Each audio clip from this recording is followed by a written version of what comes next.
Hai guys, balik lagi di channel YouTube aku. Hari ini aku bakal bahas tentang analisa emiten consumer goods. Emiten consumer goods yang akan aku bahas hari ini adalah Unilever dan ICBP. Mungkin di antara kalian banyak yang bertanya-tanya nih, kenapa sih emiten consumer goods belakangan ini lesu banget, harganya nggak naik-naik malah turun terus? Kalau kalian penasaran dengan jawabannya, stay tune terus di video ini ya. Langsung aja kita mulai ya. Jadi kenapa sih emiten-emiten consumer goods ini belakangan ini harganya turun terus dan gak naik-naik? Jawabannya sebenarnya simpel sih. Karena harga saham di Indonesia ini itu sangat dipengaruhi oleh adanya berita-berita. Dan belakangan ini, seperti yang kita tahu, tidak ada sentimen-sentimen positif dari berita yang berhubungan sama emiten consumer goods. Sedangkan banyak sekali sentimen-sentimen positif yang beredar yang berhubungan dengan sektor-sektor lain, contohnya seperti sektor batubara, nikel, terus konstruksi, properti, dan lain sebagainya. Nah, hal ini menyebabkan banyak sekali investor di Indonesia yang lebih memilih untuk membeli saham-saham yang memiliki sentimen positif tersebut. Karena mungkin mereka menganggap bahwa ada lebih banyak opportunity dan lebih banyak emiten-emiten yang lebih menarik daripada emiten consumer goods. Makanya, untuk sejenak ini mereka meninggalkan emiten consumer goods. Tapi sebenarnya gimana sih kinerja dari emiten-emiten consumer goods ini? Oke, sekarang kita langsung bahas ke analisa kinerja dari emiten consumer goods. Yang pertama kita bakal bahas Unilever dulu ya. Kita mulai dengan profitability analysis. Di sini kalau kita lihat income statement-nya, kita bisa lihat bahwa revenue dari Unilever ini mengalami peningkatan terus setiap tahunnya. Begitu pula dengan net profit-nya selama 10 tahun ini. Pergerakannya cenderung naik sih. Nah, tapi walaupun Unilever ini selalu mengalami revenue growth, kalau kita lihat growth dari revenue Unilever ini, dari tahun 2010 ke 2011 itu dia memiliki growth sekitar 19%. Tapi terus angka tersebut terus menurun setiap tahunnya, dan bahkan di 3 tahun terakhir ini, growth dari Unilever hanya 2% saja. Bahkan di tahun 2018, growth-nya cuma 1,4%. Ini merupakan hal yang sangat menarik ya buat dibahas. Jadi kalau kita amati, di tahun-tahun sebelumnya, di sekitar tahun 2011 sampai 2014, itu growth-nya masih sekitar 2 digit, selalu di atas 10%. Sedangkan di 3 tahun terakhir ini, growth-nya nggak sampai 2 digit. Nah, ini menunjukkan bahwa growth Unilever ini sudah mulai melambat. Mungkin ada faktor karena Unilever ini sudah merupakan perusahaan yang besar ya, jadi growth-nya sudah tidak secepat dulu lagi.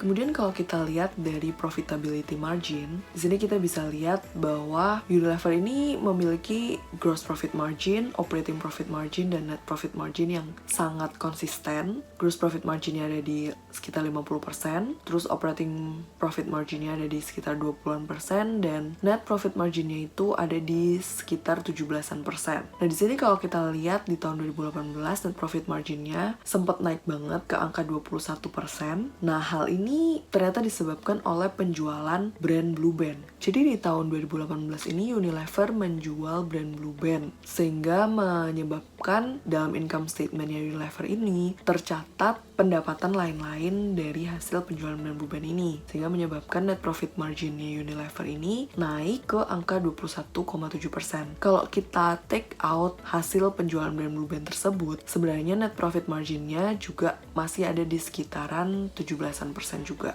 Kemudian kalau kita lihat balance sheet komponen, Unilever ini terkenal memiliki utang yang sangat banyak, memiliki angka DER yang selalu lebih dari 1. Bisa kita lihat di sini bahwa komposisi balance sheet Unilever ini didominasi oleh utangnya. Walaupun sebenarnya kalau kita lihat breakdown dari utang-utang Unilever ini, mostly utang Unilever ini bukanlah utang berbunga. Jadi sebenarnya bukan merupakan sesuatu yang berbahaya sih untuk emiten yang memiliki utang yang banyak, tetapi utang berbunganya hanya sedikit. Malahan justru komposisi utang Unilever yang banyak ini menunjukkan bahwa Unilever ini memiliki economic mode yang sangat tinggi, yang berarti Unilever ini berhasil untuk mengembangkan usahanya dengan modal sendiri yang sangat sedikit. Nah, di sini economic mode Unilever yang tinggi ini didukung oleh data ROA dan ROE dari Unilever. Kalau kita lihat di sini, ROE Unilever selalu lebih dari 100% dan selalu bertumbuh setiap tahunnya. Dan selain itu ROA-nya juga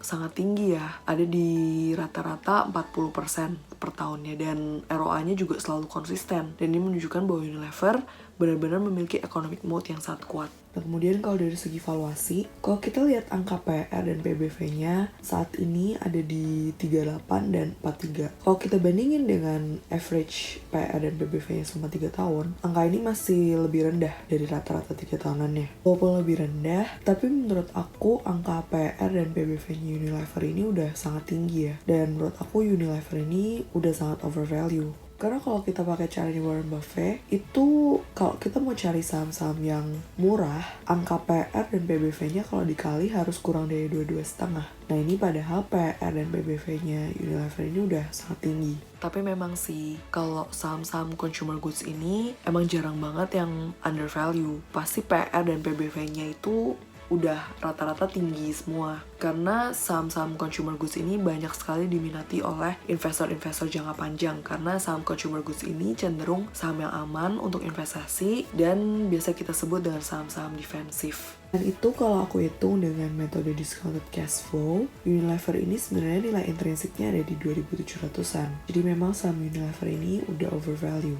Untuk metode discounted cash flow ini udah pernah aku jelasin di video aku sebelumnya. Jadi buat yang belum nonton dulu video yang sebelumnya. Nanti aku bakal masukin ke description box. Oke, selanjutnya kita bahas saham ICBP. Di sini kalau kita lihat profitability-nya, sama seperti Unilever, revenue-nya ICBP ini juga naik terus ya setiap tahunnya, dan net profit-nya juga naik terus setiap tahunnya. Di sini kalau kita lihat lebih dalam lagi ke revenue growth-nya, ini kasusnya mirip sekali dengan Unilever. Nah, ini menunjukkan hal yang sama sih kayak Unilever, bahwa ICBP ini udah merupakan perusahaan yang besar. Jadi growth-nya agak sedikit melambat ya di tahun-tahun sekarang ini. Kemudian kalau kita lihat dari gross profit margin, operating profit margin, dan net profit margin, itu ICBP ini sangat konsisten juga. Kalau kita lihat ini gross profit marginnya selalu konsisten di atas angka 26%, bahkan cenderung naik terus di tahun 2019